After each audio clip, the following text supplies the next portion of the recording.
बिस्मिल्लाहिर्रहमानिर्रहीम। अस्सलाम वालेकुम नादरीन, आप यूट्यूब चैनल देख रहे हैं। मैं इमरान खान हूँ। शेर अफजल मरवत साहब ने जो किया वो खान साहब पर हमला करना उन्हें उल्टा पड़ गया, क्योंकि शेर अफजल मरवत साहब ने जब से ये स्टेटमेंट दिया अपनी पटिशन में जो उन्होंने अदालत में दायर की कि सुहेल आफरीदी की जगह पे अली अमीन गंडापुर को बहाल किया जाए, तो वो उनके गले इसलिए पड़ गई कि उन्होंने उसमें इमरान खान साहब को नाअहल और सजा याफ्ता करार दे दिया। अब ये करने की वजह से शेर अफजल मरवत साहब की अपनी पोजीशन बहुत ज़्यादा ख़राब हो गई और पाकिस्तान तहरीक इंसाफ के अंदर लोग लगातार अब ये मुतालबा कर रहे हैं कि क्योंकि शेर अफजल मरवत साहब ने इमरान खान साहब को नाअहल कहा है अपनी पटिशन में और सजा याफ्ता कहा है, तो उन्होंने एक जवाब पैदा कर दिया सबके लिए कि शेर अफजल मरवत से वो इस्तीफ़े का मुतालबा करें।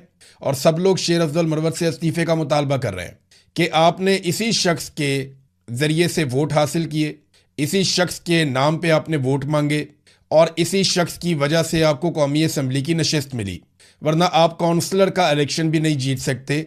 ये पाकिस्तान तहरीक इंसाफ के लोगों की अक्सरियत कह रही है और वो शेर अफजल मरवत को चैलेंज कर रहे हैं कि क्योंकि आपके बकौल इमरान खान नाअहल भी है और सजा याफ्ता भी है, लिहाजा आप उसकी दी हुई जो भीख है वो वापस कर दें और आप कौमी असम्बली की नशिस्त छोड़ें और जाकर दोबारा इलेक्शन लड़ें ताकि आपको आटे दाल का भाव पता चले। वैसे शेर अफजल मरवत साहब अगर अपने इलाके में इलेक्शन लड़ें तो वहाँ के जो लोग कहते हैं, जो मरवत कबीले के लोग हैं, उनका ये कहना है कि यहाँ से शेर अफजल मरवत अगर सही तरह इलेक्शन लड़ें और सही तरह नतीजा आए तो ये अब वाकई काउंसलर का इलेक्शन भी नहीं लड़ सकते। इमरान खान साहब की मुखालफत करके इन्होंने अपनी मकबूलियत तबाह कर ली। बहरहाल ये तो शेर अफजल मरवत साहब से मुतालबा पाकिस्तान तहरीक इंसाफ कर रही है, ये तहरीक इंसाफ में ही हुआ करते थे। फिर इमरान खान साहब ने इनको पार्टी से निकाल दिया। अब वो इमरान खान साहब को अपनी पटिशन में नाअहल भी कह रहे हैं, सजा याफ्ता भी कह रहे हैं। हाँ, लेकिन गंडापुर से उनकी अच्छी दोस्ती है और वो चाहते हैं कि गंडापुर वापस आ जाएं उस सीट के ऊपर जिस सीट पे अब सुहेल आफरीदी साहब वजीर आला खैबर पख्तूनख्वा हैं।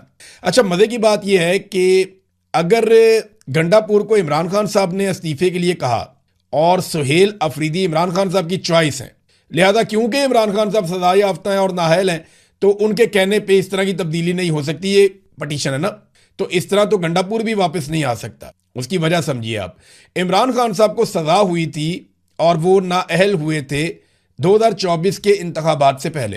तो अली अमीन गंडापुर साहब जब पहली मरतबा वजीर आला खैबर पख्तूनख्वा बने तो वो इमरान खान साहब के हुक्म के मुताबिक बने थे, तो फिर तो वो भी हुक्म गलत हो गया।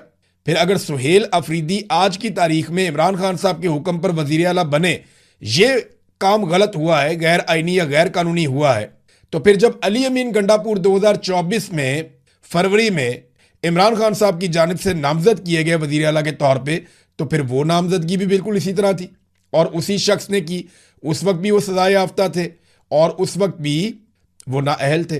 तो ये वाला नुक्ता शायद मरवत साहब मिस कर गए। अगर बचेंगे सुहेल आफरीदी नहीं तो बचत तो फिर अली अमीन गंडापुर की भी नहीं होगी।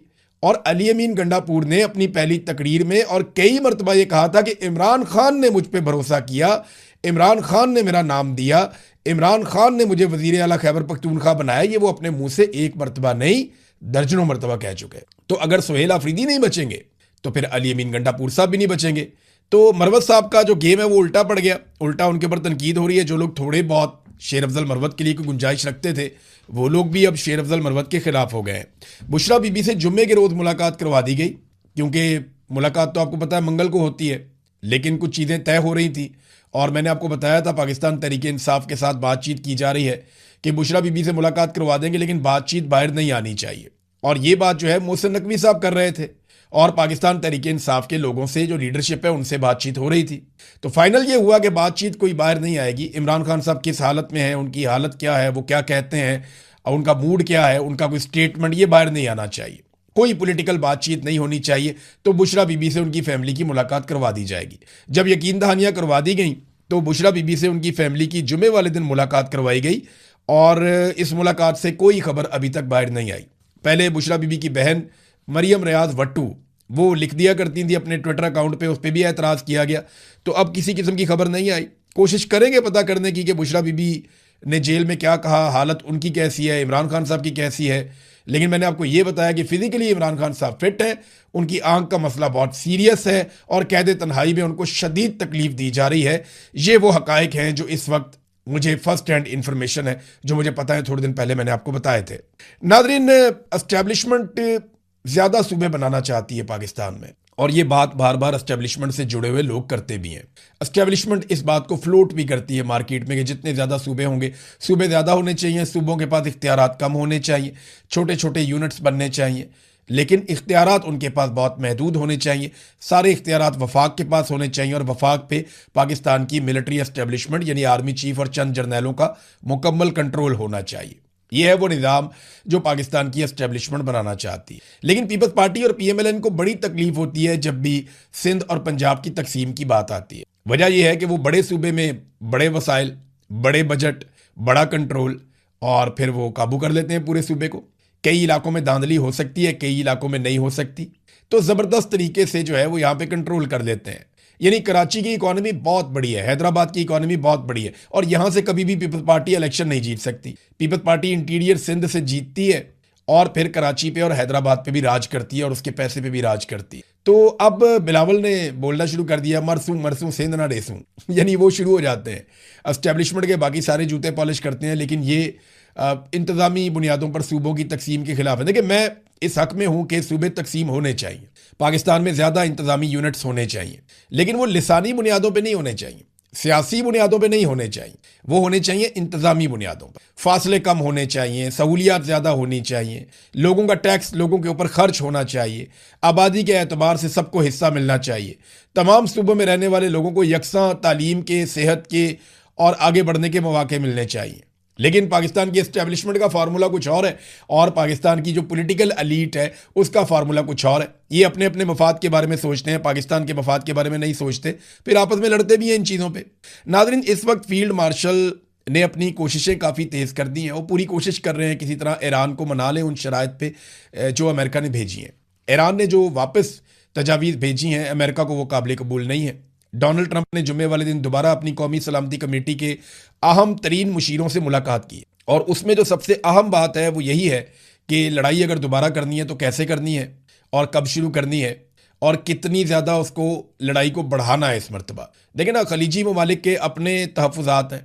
उन्होंने पिछले दिनों डोनाल्ड ट्रंप को लड़ाई से साफ मना कर दिया था, और जो मेन रीज़न था लड़ाई से मना करने का वो ये था कि बंदोबस्त नहीं है अपने आप को बचाने का, क्योंकि ईरान बड़े पैमाने पर वापस अटैक करेगा, और ईरान ने ये साफ कहा है कि जब वो वापस अटैक करेगा तो वो ऑयल तनसीबात को भी निशाना बनाएगा इस रीजन में जहाँ जहाँ पे अमेरिका के मफादात हैं।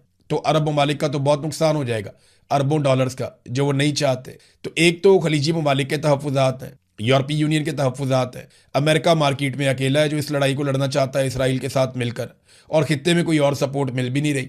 दूसरा, ईरान के पास अभी हथियार बाकी है, वो वापस मारेगा। लेकिन डोनाल्ड ट्रंप क्या दोबारा हमला करेगा? तो इसकी एक तो रीज़न इसलिए भी समझ आ रही है कि अमेरिका में कई अहम ओहदेदारों और अफसरान ने इस वीकेंड पे अपनी मसरूफियात तर्क की हैं।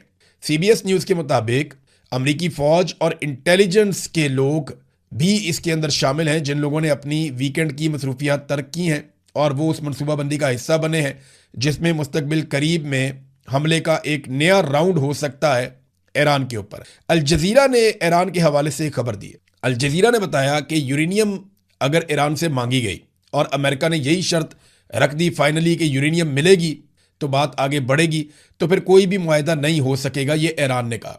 अब्बास अराक्ची जो वज़ीर ख़ारजा है ईरान के, उन्होंने भी इस पर एक स्टेटमेंट दिया। उन्होंने कहा जी, दो चीज़ों पर आके बात हमारी अटकी हुई है। एक, ईरान आबनाए हुर्मुज़ को नहीं छोड़ना चाहता, वो उसको नए इंतज़ाम के मुताबिक चलाना चाहता है, जबकि अमेरिका ये चाहता है कि मुकम्मल तौर पे यहाँ पे कंट्रोल उनका आ जाए और पहले की तरह हो जाए मामला। दूसरा, यूरेनियम को अमेरिका चाहता है कि ईरान से निकालकर अमेरिका की निगरानी में दे दिया जाए, या अमेरिका उसको वॉर ट्रॉफी के तौर पे उठाकर ले जाए। अब आसिम मुनीर साहब पहुंचे हैं ईरान में, उम्मीद की जानी चाहिए कि कोई ना कोई मसला हल हो जाए।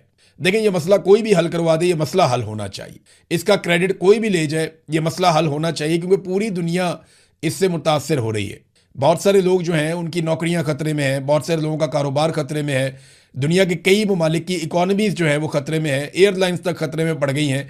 तो ओवरऑल पूरी दुनिया को इसका नुकसान हो रहा है जो भी ईरान और अमेरिका और इसराइल के बीच में चल रहा है।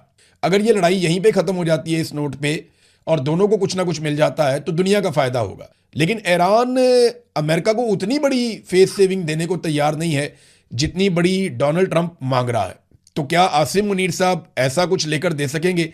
यही सवालात उनके इस दौरे में सबके जहन में रहेंगे। बहरहाल सबकी नज़रें इस बात के ऊपर हैं कि ईरान जो है फाइनली क्या जवाब देता है पाकिस्तान को, क्योंकि उसके बाद तो फिर मुझे लगता है कि लड़ाई वाला सीन होगा। अमेरिका को एक मरतबा फिर दबाव डालने के लिए लड़ाई में जाना पड़ेगा।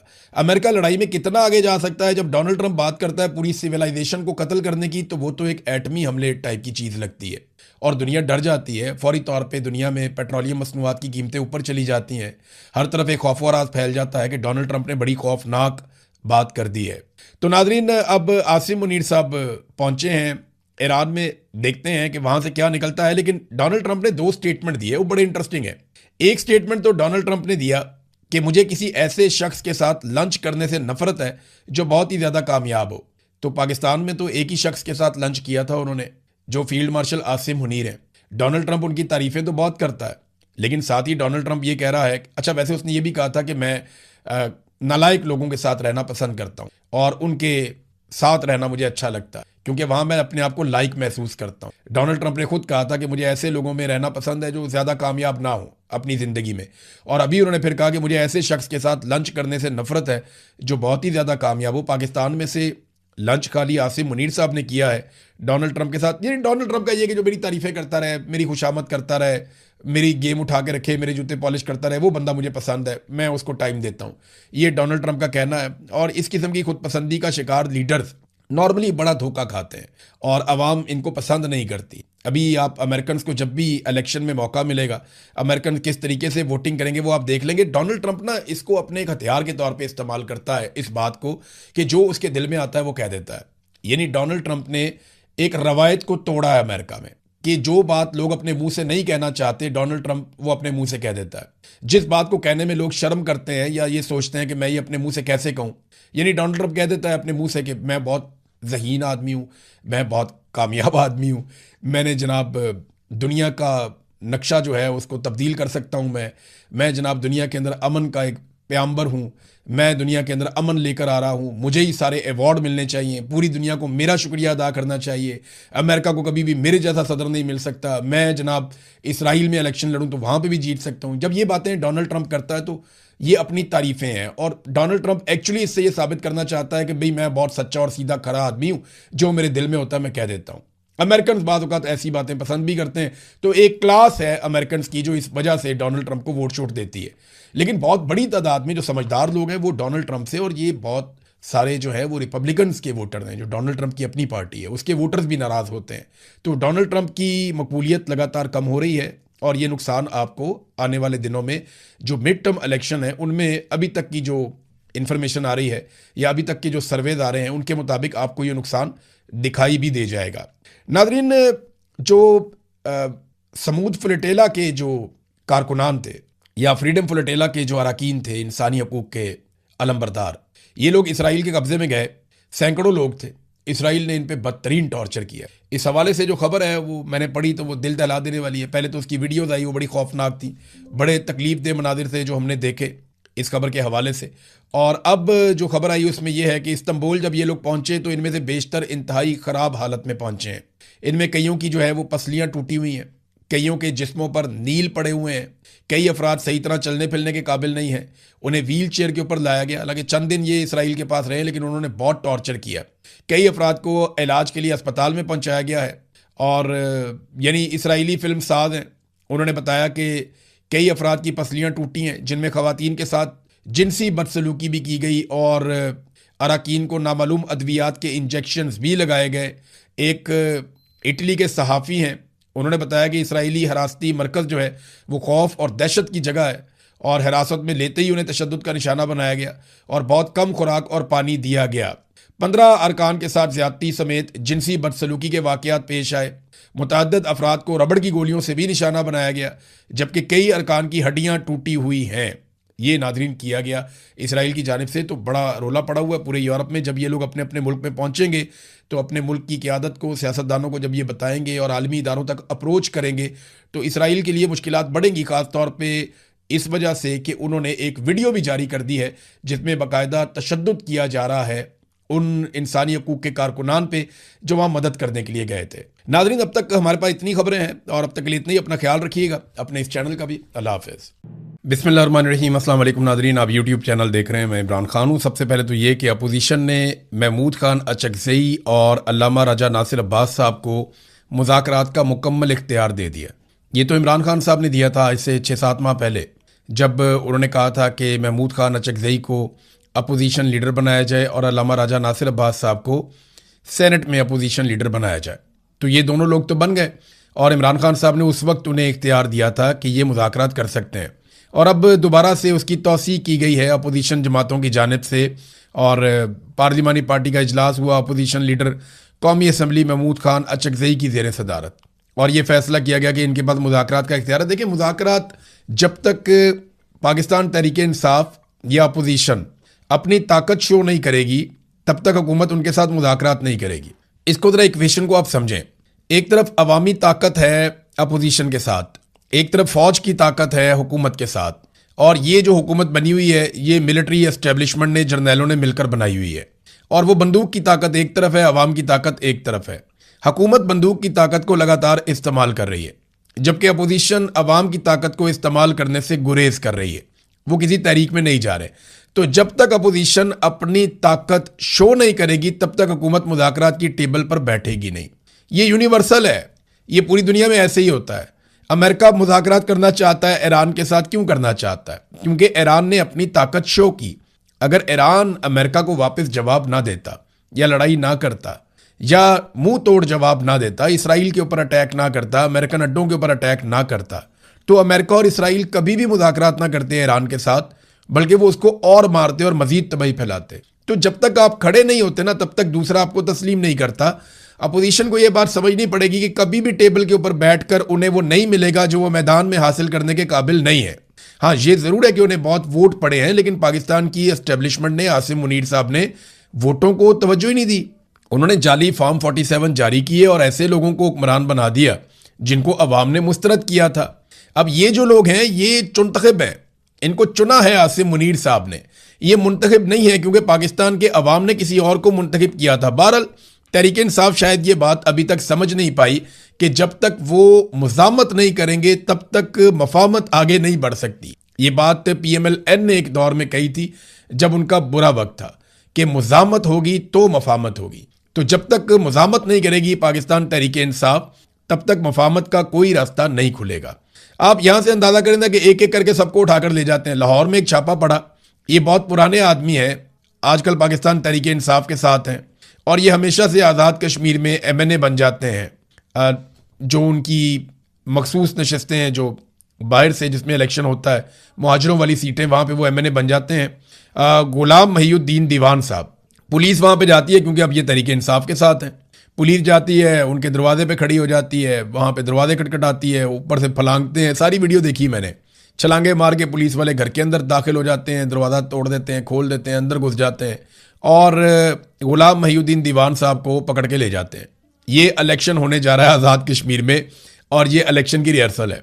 पहले इलेक्शन होते थे ना तो गहमा गहमी होती थी, जलसे, जुलूस, इस किस्म की चीज़ें होती थी, बैनर, पोस्टर, तकारीब होती थी, गहमा गहमी होती थी इलेक्शन की। अब इलेक्शन की निशानी ये है कि जो सबसे मकबूल पॉलिटिकल पार्टी है पाकिस्तान तहरीक इंसाफ, उसके बंदे उठाए जा रहे होंगे हर तरफ और हर तरफ कागजात छीने जा रहे होंगे, बंदे अगवा हो रहे होंगे, बंदे गिरफ्तार हो रहे होंगे। और जो इमरान खान के मुकाबले में पॉलिटिकल पार्टी हैं वो बेचारे तो जलसे जुलूस करने के काबिल भी नहीं रहे। उनकी ये हालत हो गई है उनकी अपनी हरकतों की वजह से। ज़रा गिलगित बल्तिस्तान वाले लोगों से गुजारिश है करीब करीब आ जाएं और ज़रा गौर से सुने, इसलिए कि अब मैं सारी पॉलिटिकल पार्टीज़ के इंतखाबी निशान आपको बताने वाला हूँ। मुस्लिम लीग नून का इंतखाबी निशान है शेर और पीपल्स पार्टी का इंतखाबी निशान है तीर। और पाकिस्तान तहरीक इंसाफ से एक मरतबा फिर इंतखाबी निशान छीन लिया गया। तो उनका इंतखाबी निशान क्या है ये ज़रा आप सुन लें कि कहाँ पे अगर कोई वोट डालना चाहता है पाकिस्तान की मिलिट्री एस्टेब्लिशमेंट के खिलाफ, और अगर कोई इस वक्त वोट डालना चाहता है फौजी जर्नैलों की मुदाखलत के खिलाफ, तो वो कहाँ वोट डाल सकता है। गिलगित 1 यहाँ पे इंतखाबी निशान है जी खैमा, ये PTI का। गिलगित 2 यहाँ पे ट्रांसफार्मर है। गिलगित 3 वाले सुन लें, यहाँ पे शांति टोपी।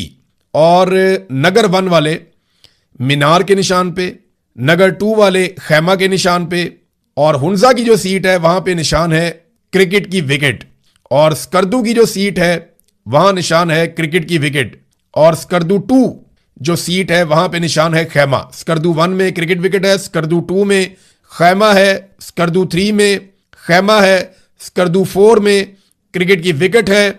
और उसके बाद खरमंग, यहां पे इंतखाबी निशान जो पाकिस्तान तहरीक इंसाफ के हमायत याफ्ता उम्मीदवार का है वो नलका है। फिर शिगर की जो सीट है वहां पे इंतखाबी निशान है मेडल, ये जो गले में डालते हैं मेडल वो।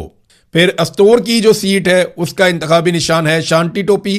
फिर दियामिर 1 में इंतखाबी निशान है क्रिकेट की विकेट। दियामिर 2 में इंतखाबी निशान है क्रिकेट की विकेट। दियामिर 3 में इंतखाबी निशान है क्रिकेट की विकेट। और दियामिर 4 में इंतखाबी निशान है क्रिकेट की विकेट। यानी दियामिर में जो भी एस्टेब्लिशमेंट के खिलाफ या जर्नैलों की सियासत के खिलाफ वोट डालना चाहता है वो क्रिकेट की विकेट के ऊपर वोट डाल दे पूरे दियामिर में। फिर जनाब गैदर 1, ये बहुत खूबसूरत इलाका है, बड़ा शानदार, मुझे बड़ा मजा आया था यहां जाके। गैदर 1 में चारपाई इंतखाबी निशान है। गैदर 2 में ताला इंतखाबी निशान है। गैदर 3 में चिमटा इंतखाबी निशान है। गांचे 1, ये सियाचिन के करीब, मैं यहां पे भी गया हूं। गांचे 1 में इंतखाबी निशान है नलका। गांचे 2 में इंतखाबी निशान है क्रिकेट की विकेट। और गांचे 3 में इंतखाबी निशान है क्रिकेट की विकेट। और ये सारी जो तफसीलात हैं ये बताई हैं गिलगित बल्तिस्तान के साबिक वज़ीर आला खालिद खुर्शीद साहब ने। तो ये जनाब MWM के साथ पाकिस्तान तहरीक इंसाफ का इत्तेहाद है और इन्हें ये इंतखाबी निशान मिले हैं और इन इंतखाबी निशानात के ऊपर ये इलेक्शन लड़ेंगे सारे मिलकर। तो गिलगित बल्तिस्तान वाले याद रखें कि अगर उन्होंने पाकिस्तान की मिलिट्री एस्टेब्लिशमेंट को एक मरतबा फिर शिकस्त देनी है जैसा कि पाकिस्तानियों ने दी थी 8 फरवरी 2024 को, अगर आप वैसे शिकस्त देना चाहते हैं, देखिए मैं ये जानता हूं कि गिलगित बल्तिस्तान में हर कोशिश की जाएगी, सारे हथकंडे अपनाए जाएंगे, पूरा जोर लगाया जाएगा और किया यह जाएगा कि किसी तरह भी एंटी एस्टेब्लिशमेंट या जर्नैलों की ख्वाहिशात के खिलाफ कोई हुकूमत ना बने। लेकिन अगर अवाम इकट्ठी हो जाए और वो इस बात पे मुत्तफिक हो जाए कि उन्होंने अपना मैंडेट नहीं जाने देना तो बड़ी मुश्किलात पैदा हो सकती हैं उनके लिए। फजलुर रहमान साहब, नाजरीन बड़ी मजेदार खबर यह है कि फजलुर रहमान साहब एहतजाज कर रहे हैं महंगाई और लोड शेडिंग के खिलाफ। फजलुर रहमान साहब, आपको अपने खिलाफ एहतजाज करना चाहिए। आपकी पार्टी महंगाई और लोड शेडिंग के खिलाफ इसलिए एहतजाज नहीं कर सकती कि इन्हीं चीजों को बेहतर करने के लिए आपने इमरान खान की हुकूमत गिराई और आप साजिश का हिस्सा बने।